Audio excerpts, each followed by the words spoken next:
Ngopi, ngobrol pintar bersama Ainun.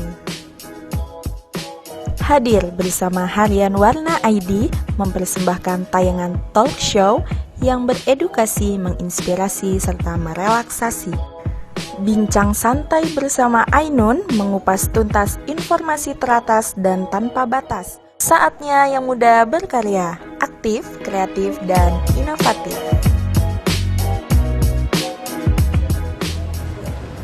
Assalamualaikum warahmatullahi wabarakatuh. Selamat malam masyarakat Lampung, khususnya masyarakat Lampung Utara. Kembali hadir bersama saya Ainun Bashiroh dalam tayangan talk show kami di Ngopi Ngobrol Pintar bersama Ainun. Ya, pada kesempatan kali ini kita akan membahas tentang definitif Bupati Lampung Utara. Pasca keputusan yang telah dijatuhkan Pengadilan Negeri Tanjung Karang terhadap Bupati nonaktif Lampung Utara Bapak Haji Agung Ilmu Mangkunegara beberapa waktu yang lalu, maka keputusan tersebut sudah pasti ingkrah. Meskipun demikian, proses pendefinitifitan Budi Utomo menjadi bupati sampai sekarang belum juga ada tanda-tanda. Untuk mengetahui apa saja langkah yang telah diambil oleh pemerintahan Kabupaten Lampung Utara terkait hal ini dan sudah sejauh mana proses pengusulan terkait definitif bupati, di sini telah hadir bersama kita Sekda Kabupaten Lampung Utara Bapak Dr. Andes Leko MM. Selamat malam Bapak. Selamat malam Mbak Ainun. Iya, di sini juga telah hadir bersama kita yang sudah tidak asing lagi di layar kaca, Bapak Suwardi sebagai pengamat hukum. Selamat malam Bapak Suwardi. Dan akademisi kita juga yang sudah tidak asing lagi nih dari layar kaca, Bapak Laksamana Bangsawan. Bang Laksamana, selamat malam. Selamat malam. Oke, langsung saja ini sepertinya langsung kepada pengamat hukum sendiri, bisa dijelaskan bagaimana mekanisme tentang pendefinitipan Bupati Lampung Utara. Silakan Pak Suwardi. Baik, Assalamualaikum warahmatullahi wabarakatuh. Waalaikumsalam. Selamat malam Pak Sekda. Ini pertama saya ketemu setelah jadi Sekda. Ya. Bang Laksamana. Ya. Selamat malam. Ini rekan sejawat. Ini malam ini mungkin ada kemajuan ya. Kalau yang lalu-lalu sudah membahas tentang Wakil Bupati Lampung Utara milik siapa? Iya, milik siapa. Dan memang saya beberapa kali menyatakan di koran juga bilang masih terlalu jauh, terlalu dini kalau kita membahas tentang wakil bupati. Ini akhirnya kan balik lagi kita ke pendefinitipan dulu, iya, tentang apa Pak Budi sebagai bupati. Nah sebenarnya mekanismenya ada di PP 12 tahun 2018. Saya kira itu sudah mulai dijalankan oleh pemerintah daerah Lampung Utara sejak adanya putusan pengadilan. Itu memang seharusnya nunggu salinan putusannya. Iya. Tapi saya kira udah ada, karena sekarang kan sudah online semua, bisa kita akses ke websitenya Pengadilan Negeri Tanjung Karang, pasti sudah ada. Nah prosedurnya memang dari pemerintah ini melalui Gubernur Lampung mengusulkan kepada Mendagri untuk memberhentikan. Kan tadinya Pak Agung ini masih nonaktif, maka harus diberhentikan dulu dia sebagai Bupati Lampung Utara. Nah, tapi memang ada kelemahan di aturan-aturan yang terkait itu, nggak ada jangka waktunya nih Pak Sekda kan? Ya. Berapa lama misalnya dari inkrah itu harus diajukan misalnya, ke gubernur. Kemudian berapa lama gubernur itu punya waktu. Jangan sampai berlama-lama, harusnya kan segera mestinya kan paling membuat rekomendasi aja. Kemudian nanti diajukan ke Mendagri. Nah di Mendagri pun mestinya kan harusnya otomatis juga seharusnya. Kenapa dia waktu dinyatakan sebagai tersangka otomatis nonaktif kan? Yeah. Mendagri itu tanpa harus menunggu rekomendasi dari segala macam itu. Mestinya kan dia paham, begitu dia dinyatakan inkrah, mestinya kan harus segera diberhentikan dari jabatannya itu. Tapi memang birokrasi seperti itu, kemudian di aturan juga seperti itu, menunggu usulan dari bawah. Nah itu panjang juga urusannya. kalau Mendagri-nya nggak sibuk atau minimal Dirjen Okdanya nggak sibuk, ya bisa agak cepat. Tapi kalau dia sibuk ya sampai sekarang ini bahkan mungkin sekarang masih macet di provinsi. Iya. Karena masih kebiasaan birokrasi kita ini kalau harus bisa diperlama ngapain dipercepat, kan itu yang aneh. Karena tidak ada Iya. batas waktu itu tadi Nggak ya. ada batas Iya, waktu iya. itu tadi, kan mestinya harus ada batas waktu. Kalau dia sekian hari tidak ada usulan dari bawah, mungkin langsung Mendagri itu kan memberikan putusan bahwa dia sudah diberhentikan. Ya seperti itu tadi, begitu dia tersangka kan langsung dinonaktifkan. Iya, Nggak harus betul nunggu rekomendasi dari mana lagi. Apalagi ini kan sudah inkrah, sudah terbukti. Pada saat dia tertangkap aja baru tersangka itu kan sudah dinonaktifkan. Apalagi ini sudah nyata-nyata bahwa terbukti berdasarkan putusan pengadilan. Iya. Nah, saya kira itu prosedurnya. Iya. Jadi nanti begitu DPRD sini menerima putusan dari Mendagri, mereka bersidang memberhentikan Pak Agung ini sebagai bupati dan memberhentikan juga Pak Budi sebagai wakil bupati. Wakil bupati. Ya. Karena dia kan sekarang sudah di DPRD. Nah setelah itu dikirim lagi kan suratnya ke Mendagri, usul untuk pengangkatan ini lagi nanti. Nah itu panjang lagi urusannya, mengangkat Pak Budi menjadi bupati. Jadi memang harus beres dulu di urusan memberhentikan Pak Agung ini dulu. Ya. Saya kira itu sudah dijalani, tapi tinggal nunggu aja. Nah nunggunya ini yang agak sampai sekarang. Sampai batas waktu yang tidak ditentukan berarti. Iya, Iya. baik. Apalagi alasannya kan masih COVID. Kita mau ke Jakarta juga agak riskan ini kan, pejabat-pejabat mau bolak-balik ngurus itu ke Jakarta juga agak riskan. Dan di sana juga mungkin agak enggan juga menerima dari daerah. Iya. Saya kira itu Mbak. Oke, terima kasih Bang Suardi. Menurut akademisi dulu nih kita. Sabar dulu Bapak Sekda, kita beralih dulu ke Bang Laksamana Bangsawan selaku akademisi menanggapi hal ini tentang pendefinitifan Bupati Lampung Utara. Bagaimana pandangan Abang sendiri? Ya, terima kasih. Bismillahirrahmanirrahim. Assalamualaikum warahmatullahi wabarakatuh. Waalaikumsalam. Salam. Yang saya hormati Pak Sekda, Pak Lekok, Bung Suardi. Kalau kata Bung Suardi tadi sama Pak Sekda ini baru yang pertama ya ketemu sama Pak Sekda ya. Dan mudah-mudahan bukan yang terakhir. Iya. Dan yang pertama dan untuk berkelanjutan. Kalau saya sudah beberapa kali dan kebetulan Bang Lekok memang bukan orang lain, orang Lampung Utara. Bahwasanya sudah kalau Bang Lekok ini sudah teruji ya, bukan hanya di kabupaten kita tapi di kabupaten tetangga kita pun mereka sudah teruji dengan jabatan-jabatannya. Nah, kembali kita ke tadi itu tentang definitifnya seorang bupati. Pandangan dari hukum itu tidak jauh berbeda ya Mbak Ainurnya dengan pandangan akademisi. Karena dia patokannya adalah hukum gitu kan. Kalau saya tidak salah itu Undang-Undang Nomor 23 Tahun 2014 di sana itu yang berbicara tentang pemberhentian dan pengangkatan bupati definitif tadi dan sudah dijelaskan oleh alur ceritanya tadi oleh Pak Suardi bahwasanya ya seperti itu. Hanya saja mungkin kita akan sama-sama dulu mendengar apa yang disampaikan oleh Pak Sekda gitu kan. Langkah apa yang sudah dilaksanakan. Kalau akademisi ini kan pada dasarnya adalah akademisi ini adalah mitra kerja pemerintah yang tentunya siapapun yang menjadi bupati itu tadi ketika surat keputusan itu sudah turun gitu kan, bahwasanya wajib hukumnya fardu ain untuk akademis itu mendukung gitu program-program pemerintah itu sendiri gitu kan. Nah justru nanti mungkin berbicaranya akan lebih panjang ketika nanti udah kita mendapat penjelasan dari Pak Sekda gitu kan. Karena dari akademisi ini dia pembicaranya adalah dia terbatas ya.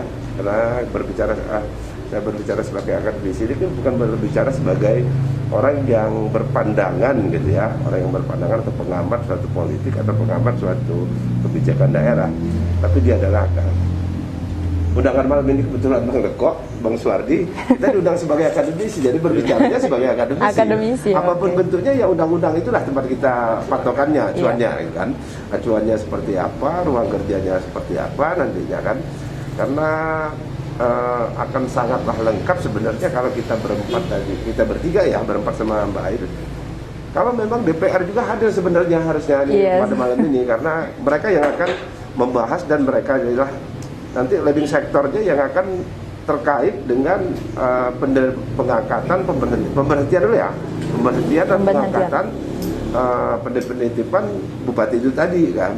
Nah, karena mereka yang akan mengadakan paripurna gitu. Saya pikir itu dari pandangan dari sekilas dari akademisi. Karena nanti dalam perjalanannya ketika Pak Sekda menjelaskan apa yang sudah diperbuat atau sudah dilakukan, mungkin di situ akademisi, pengamat dan para pelaku ya, termasuk pelaku ekonomi nanti, pelaku hukum, pelaku ekonomi nanti termasuk dengan pengambil kebijakan akan mengambil langkah dan apa yang harus mereka lakukan, kira-kira seperti itu. Oke, terima kasih Bang Laksamana.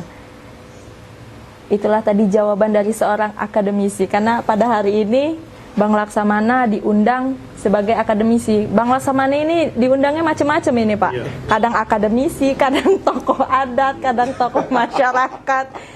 Sangat lengkap sekali, banyak jabatannya. Oke, langsung saja kepada Bapak Sekda, Bapak Lekok. Sejauh ini langkah apa saja yang sudah diambil oleh pemerintahan Kabupaten Lampung Utara terkait pendefinitipan ini Pak? Terima kasih. Assalamualaikum warahmatullahi wabarakatuh. Waalaikumsalam warahmatullahi wabarakatuh. Jadi gubernur bupati itu berhenti ada 3 hal. Yang pertama meninggal dunia, kedua atas permintaan sendiri, kemudian yang ketiga diberhentikan. Ya. Nah, kita ini berada pada poin yang ketiga. Diberhentikan. Putusan pengadilan MK juga sudah kita peroleh ini, tapi ini sebenarnya menjadi kewenangan urusan provinsi. Dalam hal ini Biro Otonomi Daerah Provinsi. Nah, Provinsi Lampung sudah menyampaikan, dalam hal ini Gubernur Lampung sudah menyampaikan kepada Menteri Dalam Negeri keputusan pengadilan sekaligus mengusulkan pemberhentian Agung Ilmu Mangkunegara sebagai Bupati Nonaktif. Nah, sekarang setelah sampai di sana prosesnya, nanti Menteri Dalam Negeri menerbitkan surat keputusan pemberhentian. Informasi terakhir, surat ini tinggal menunggu tanda tangan Menteri lagi. Nah, sudah di meja Menteri hari ini. Hari ini, ya. Nanti setelah SK itu diterima oleh Gubernur, maka Gubernur akan menyampaikan kepada DPRD Kabupaten Lampung Utara untuk melaksanakan paripurna, mengesahkan Budi Utomo Wakil Bupati menjadi Bupati definitif. Ini juga dikasih tenggat waktu paling lama 10 hari. Paling lama 10 hari. Sampai dengan 10 hari sejak surat Gubernur terbitkan ke DPRD tidak mengambil keputusan, maka Gubernur mengusulkan. Nah, dan kondisi normal setelah paripurna nanti DPRD mengusulkan Budi Utomo melalui Gubernur Lampung kepada Menteri Dalam Negeri untuk diterbitkan surat keputusannya, ditetapkan menjadi Bupati definitif.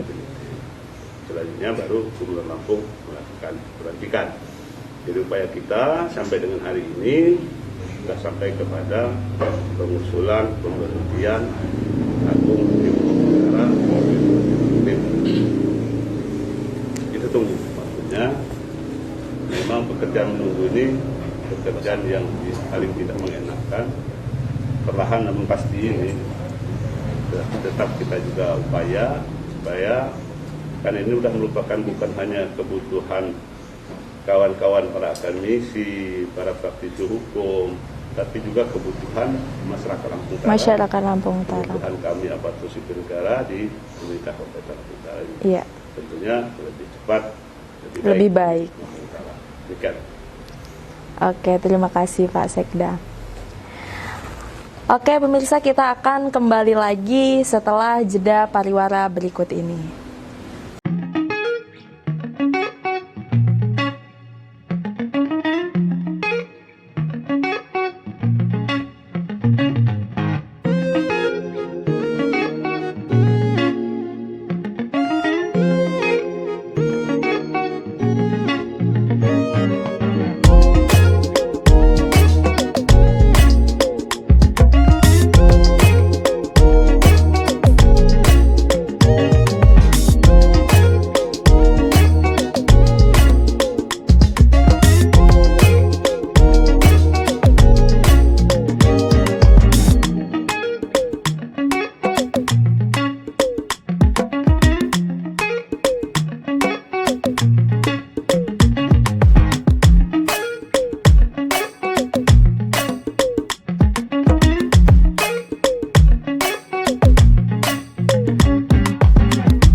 Ngobrol Pintar bersama Ainun.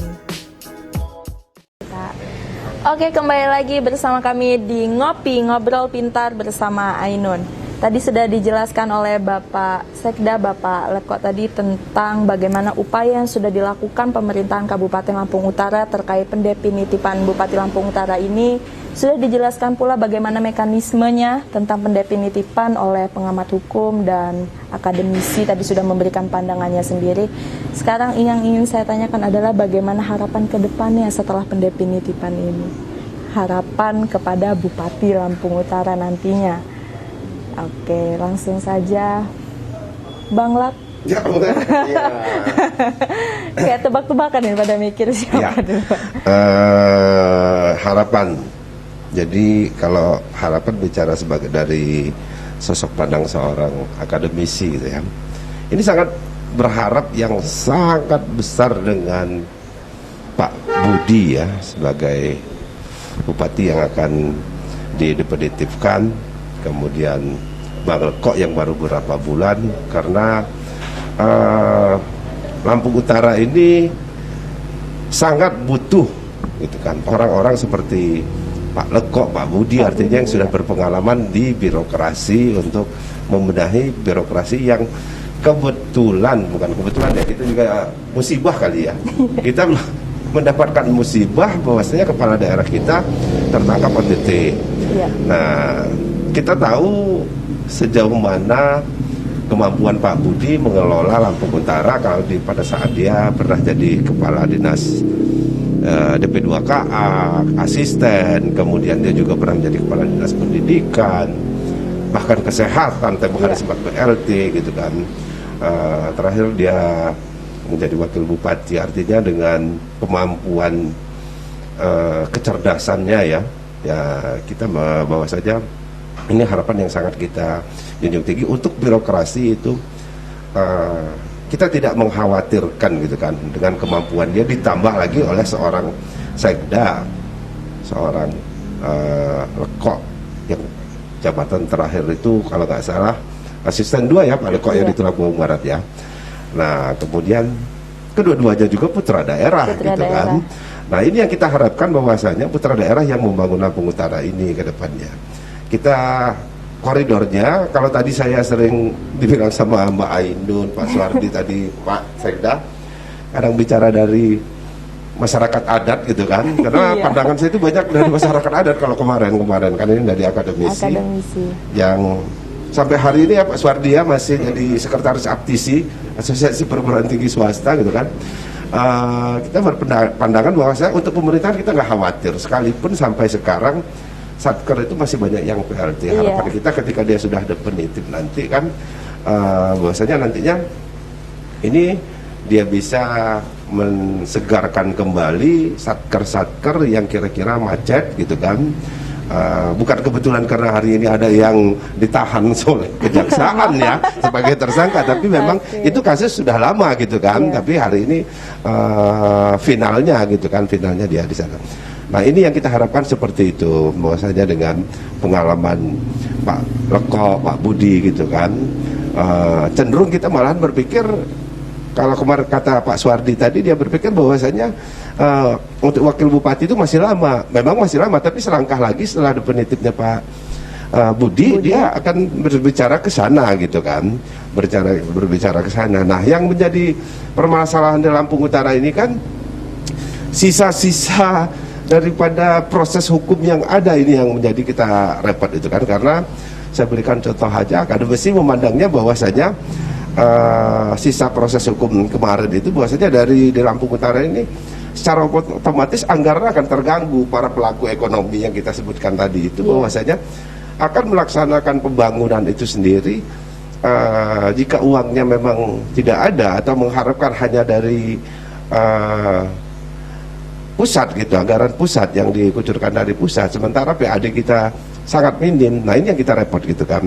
Nah inilah tadi itu bahwasanya harapan kita sebagai akademisi ya, kepada Bang Leko juga kita berharap seperti itu ya, bahwasanya Satker yang akan memimpinnya nanti itu ketika di bawah kepemimpinan Pak Budi, Pak Leko, dan siapa yang wakil bupatinya nanti kalau memang itu sudah sudah terlaksana, itu bahwasanya bisa betul-betul kalau bahasa akademisi itu the right man on the job, kira-kira gitu kan, bahwasanya dia menempatkan orang sesuai dengan kemampuannya.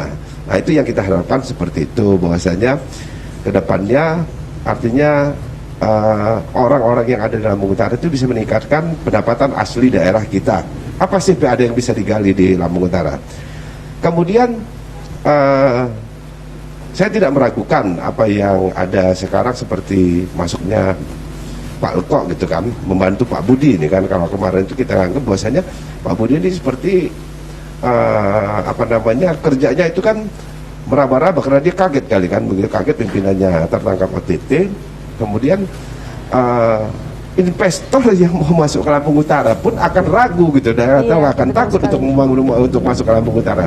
Nah ini Mbak Ainun yang kita harapkan bahwasanya para pimpinan satkernya nanti itu bahwasanya bisa membantu Pak Bupatinya gitu kan untuk mencarikan investor yang bisa masuk ke Lampung Utara gitu kan.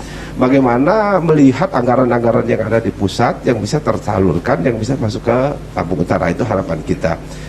Kemudian peningkatan kesehatan, pendidikan kesehatan kita sudah sangat khawatir juga gitu kan, bahwasanya kalau kita sudah berbicara, ini yang saya bilang tadi itu akan panjang ceritanya.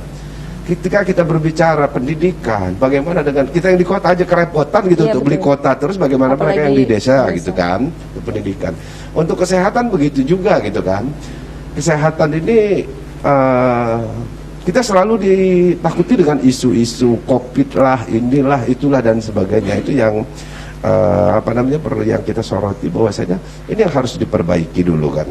Ketika ekonominya sehat, manusianya sehat gitu, tentunya perjalanan hidup kita akan lebih mudah, akan lebih indah. Hanya bagaimana caranya mengisi, berupaya untuk hal ini bisa berjalan dengan lancar, ditopang dengan keamanan yang baik gitu. Saya pikir seperti itu harapan dari seorang akademisi ya, seorang laksamana gitu ya. Seorang laksamana. Mungkin itu banyak kalau kita mau cerita ya, itu garis besarnya lah.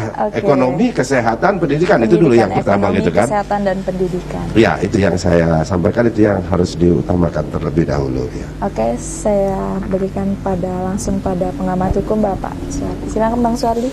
Iya. Terkait harapan dengan pimpinan Lampung Utara ke depan, saya pikir memang kalau Pak Budi ini sudah definitif, nanti dia sudah mulai gaspol nanti, kalau istilah anak muda itu. Iya. Karena kalau sekarang kan kondisinya seperti ekornya dipegang, palanya dilepas. Karena kan PLT ini keundangannya masih terbatas ya Pak Sekda ya. Saya lihat di Undang-Undang 30 2014 tentang administrasi pemerintahan juga kewenangan PLT juga terbatas sekali, termasuk memindahkan atau merolling pejabat juga nggak boleh sebenarnya. Kalau mengisi yang kosong boleh, tapi kalau dia merolling, memindahkan itu belum boleh. Maka dia belum bisa berbuat apa-apa sebenarnya untuk lebih lebih jauh. Nah harapannya sih, karena saya orang hukum ya, terutama penegakan hukumnya. Ya, ini sudah dimulai, jadi artinya kalau memang anak buahnya yang memang sudah terindikasi nggak benar, ya dia selaku pimpinan juga harus bertanggung jawab untuk mengingatkan anak buahnya. Iya.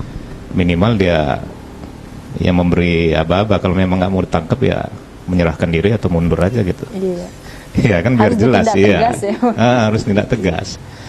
Kemudian kita dulu, kalau Bung Laksmana pernah ingat, pernah mengadakan seminar tentang bagaimana supaya Lampung Utara ini menjadi pusat ekonomi dan jasa, kalau nggak salah dulu pernah ya. Di Pemda dulu. Nah harapan kita dulu memang Lampung Utara ini ditopang oleh Bukit Kemuning dulu. Kemudian di daerah-daerah X Lampung Utara itu bisa menjadi pusat dagang dan jasa waktu itu. Nah tapi sampai sekarang juga tidak terlaksana. Ya.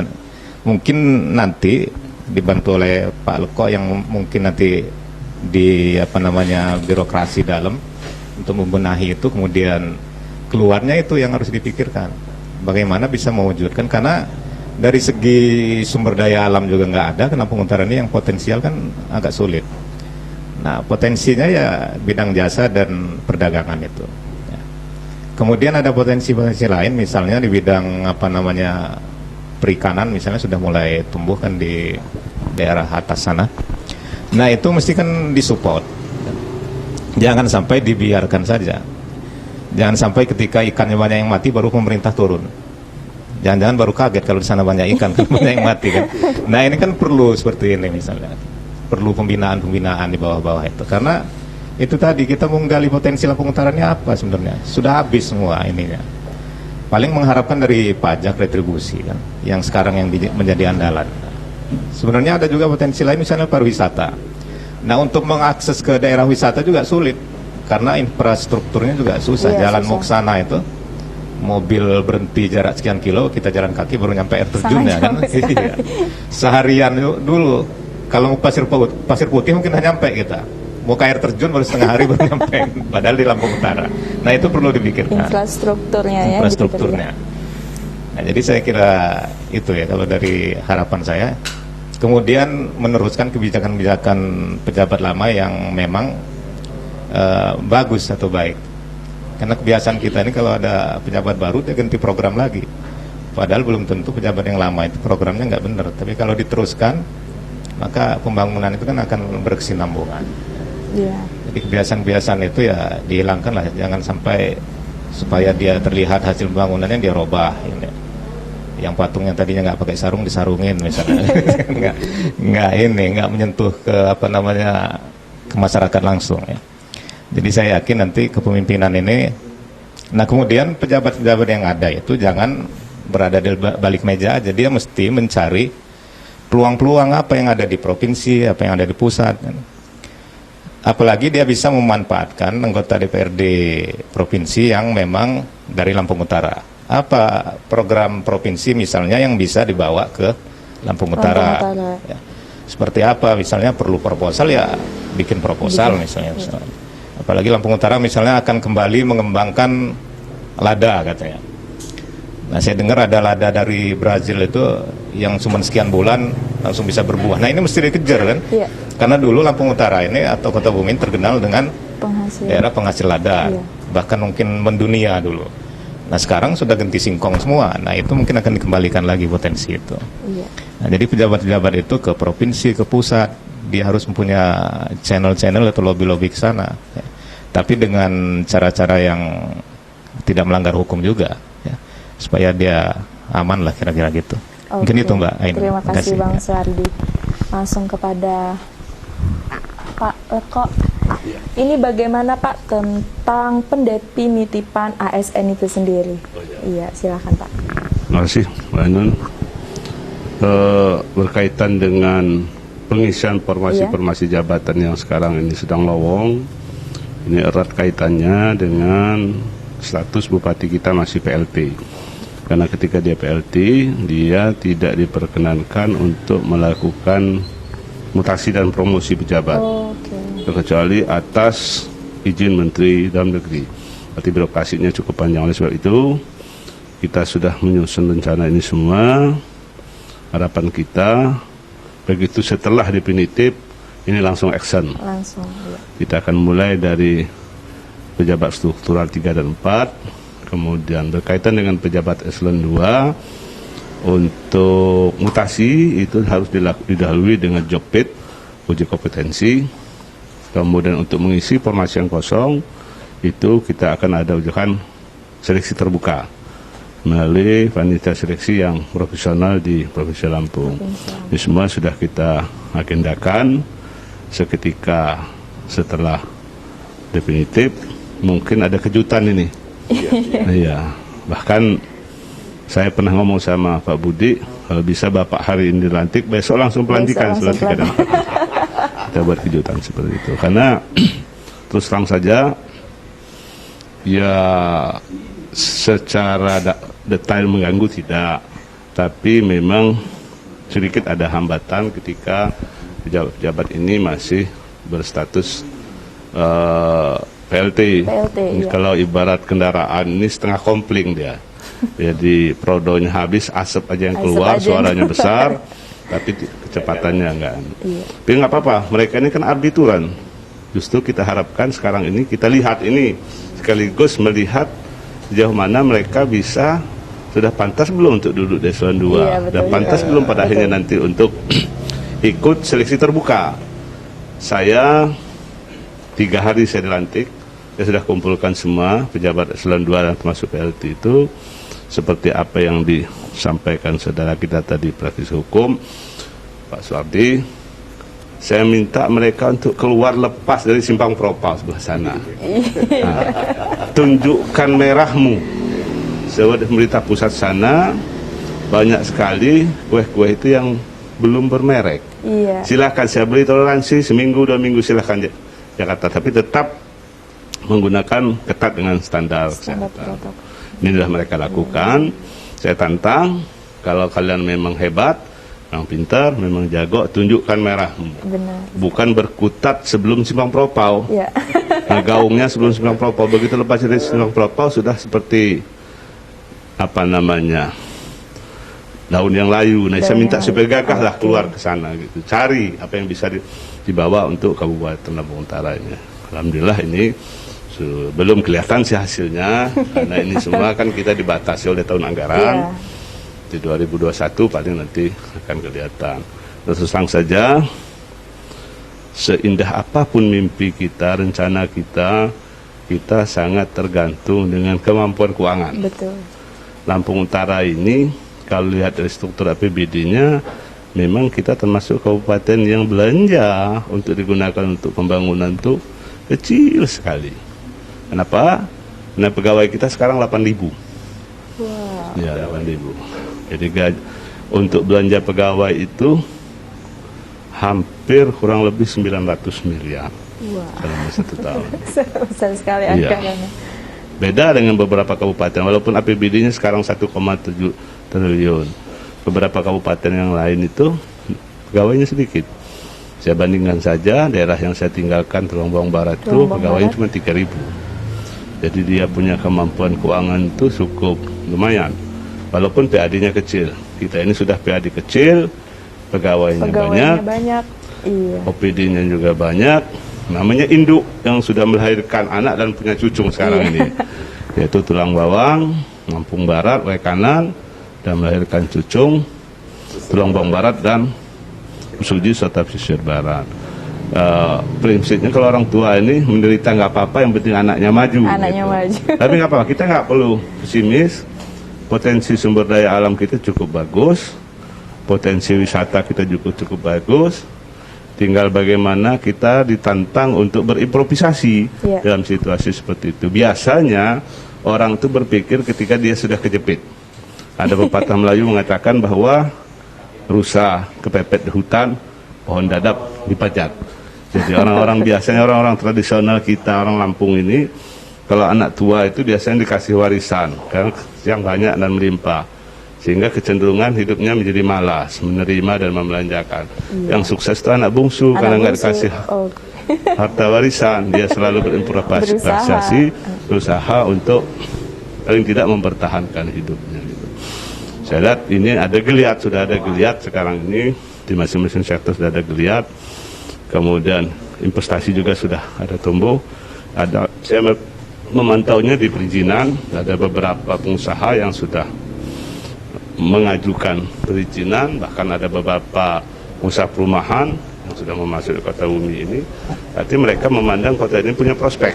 Iya. Karena kita mungkin bukan daerah tujuan, tapi walaupun tipis kita dilintasi. Iya pasti. Jadi kita ini kan daerah lintasan. Iya. Jadi Sumatera Tengah itu lewat sini, exit tol Terbanggi lewat sini. Ini yang kita tangkap peluang ini. Gitu. Hingga ke depan bagaimana kita memanfaatkan lintasan ini menjadi orang singgah. Iya. Ini yang ada di tempat kita. Mungkin salah satu di samping sektor pertanian yang primadona tadi, lada unggul yang dari Brazil, kita sudah berkomunikasi dengan Fakultas Pertanian Universitas Lampung, bagaimana membudidayakan. Paling tidak kita membuat percontohan dulu, karena masyarakat petani ini biasanya kalau tidak diberi contoh, dia nggak mau ikut. Dia bilang, apa urusan lo, sekolah belum tamat, lu sekolah itu karena saya bertani, katanya, mengajarin saya bertani. Nah, kita akan buat percontohan dulu, paling tidak, nanti baru masyarakat melihatnya. Oke, Pak Leko. Iya, silakan. Selanjutnya, ini kan sudah disampaikan harapan-harapannya nih. Yang banyak sekali harapan yang disampaikan itu tumpuannya sebenarnya kepada Bapak Sekda dan Bupati Lampung Utara. Banyak sekali harapan yang mereka berikan kepada Bapak dan Bupati Lampung Utara nantinya. Silahkan Bapak sampaikan kalau ada yang ingin disampaikan untuk masyarakat Lampung Utara khususnya, agar mereka mungkin tidak bertanya-tanya lagi nih bagaimana tentang pendefinitipan Bupati Lampung Utara, atau apa saja lah yang ingin Bapak sampaikan untuk masyarakat Lampung Utara. Silahkan Pak. Kepada seluruh masyarakat Lampung Utara, bahwa sesungguhnya kita ini adalah kabupaten yang bagus, kabupaten yang hebat, masyarakat yang rukun sebenarnya. Kalau menilik kepada nilai-nilai budaya yang ada di Lampung itu, sentral Lampung Pepadun itu sebenarnya ada di Lampung Utara ini tadinya. Di sini ada Abung Siwomigonya ada, Migo Pak Tulang Bawangnya ada, Sungkai Bunga Mayangnya ada, kanannya juga ada di sini. Nilai-nilai budaya yang ada di Lampung ini ada di Lampung Utara. Ini menjadi keunggulan kita. Oleh sebab itu saya berharap kepada seluruh lapisan masyarakat tetap junjung tinggi nilai-nilai yang menjadi kebanggaan kita masyarakat Lampung di Lampung Utara ini. Jangan kita menjadi orang asing di daerah sendiri, menciptakan keterasingan di tempat sendiri. Kemudian kepada seluruh lapisan masyarakat, berharap tetap bekerja dengan sungguh-sungguh, memanfaatkan semua potensi yang ada. Tentunya sekarang ini tidak lagi berpola tradisional, kita harus berimprovisasi mengikuti perkembangan. Kemudian juga kepada seluruh aparatur sipil negara yang ada di Kabupaten Lampung Utara juga seperti itu. Kita sudah dikasih contoh sama Allah untuk tidak melakukan kecurangan-kecurangan di dalam melaksanakan tugas. Bekerja sungguh-sungguh, disiplin, berikan yang terbaik bagi Kabupaten Lampung Utara. Insyaallah ke depan kita diridhoi oleh Allah dan akan menjadi kabupaten yang kembali menjadi kabupaten yang terbaik di Provinsi Lampung. Iya, Pak. Terima kasih Bapak Sekda, Bapak Dr. Andes LKMN sudah bersedia hadir di tengah-tengah kami. Terima kasih juga untuk pengamat hukum Bapak Suwardi Bang Laksamana. Semoga lain waktu kita bisa berbincang kembali ya Pak ya. Oke, untuk masyarakat Lampung Utara, jangan lupa saksikan kami di channel YouTube kami di Harian Warna dan berikan like, komen, dan subscribe. Bapak sudah subscribe, nanti kita subscribe ya Pak ya. Oke, terima kasih untuk pemirsa Lampung Utara. Kita akan bertemu lagi di minggu depan dalam tayangan talkshow kami di Ngopi, Ngobrol Pintar bersama Ainun. Wassalamualaikum warahmatullahi wabarakatuh. Waalaikumsalam.